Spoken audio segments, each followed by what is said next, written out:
78वें स्वतंत्रता दिवस समारोह के मौके पर पीएम मोदी लाल किले के प्राचीर से आज देश को संबोधित किया। इस मौके पर पीएम मोदी ने भारत को विकसित राष्ट्र बनाने से लेकर भारत के युवाओं को आत्मनिर्भर बनाने को लेकर अपने विजन का जिक्र किया। अपने भाषण के दौरान पीएम मोदी ने महिला सुरक्षा और रिफॉर्म में भी अपनी बात रखी। तो चलिए आपको बताते हैं संक्षेप में आखिर पीएम मोदी के इस भाषण के क्या मायने हैं। दरअसल विकसित भारत के लिए पीएम मोदी ने एक नया रोड मैप दिया है, जिसमें उन्होंने कहा यह बहुत ही पावर पैक्ड स्पीच थी। उन्होंने इसमें एक वाक्य का इस्तेमाल किया, design in India. PM Modi का नया डिजाइन क्या है, इसको समझने की बहुत जरूरत है। चुनाव के जो नतीजे आए हैं उसके बाद यह सवाल था कि जो नया नैरेटिव बन रहा है उसमें पीएम मोदी क्या करेंगे और कैसे करेंगे। लेकिन इस भाषण के बाद ऐसा लग रहा है कि जोशीले मोदी अब वापस लौट गए हैं। उन्होंने जो विकसित भारत की बात कही है यह कुछ लेफ्ट राइट शो की तरह है। पीएम ने लेफ्ट राइट और सेंटर के स्पेस को भरने और विकास यात्रा को और मजबूती एवं समावेशी नजरिए से आगे बढ़ने का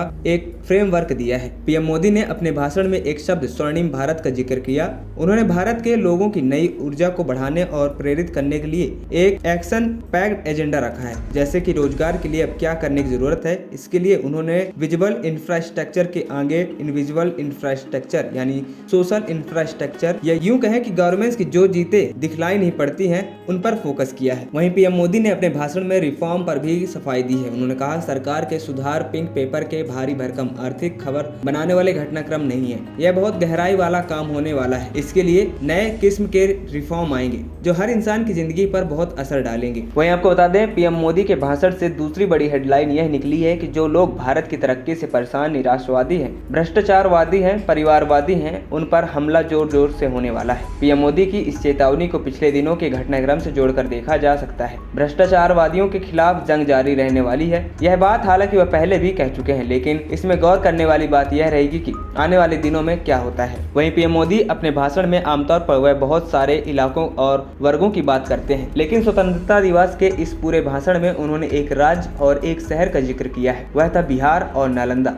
वहीं भारत की चुनौतियों को लेकर उन्होंने बताया कि वह इसको लेकर सजग हैं और उनका मुकाबला करने के लिए तैयार भी हैं। बांग्लादेश का जिक्र उन्होंने अपने भाषण में किया। बांग्लादेश के संदर्भ में मोदी जी की पॉलिसी हमेशा नेबर फर्स्ट की रही है। बांग्लादेश में हालिया परिवर्तन भारत के लिए एक झटका है। उन्होंने अपने भाषण में यह जाहिर किया और साथ ही नए निजाम को यह संदेश भी दिया कि भारत उसका शुभचिंतक है और उसे सुख और शांति के रास्ते पर चलना चाहिए। खबरी चौखट की रिपोर्ट।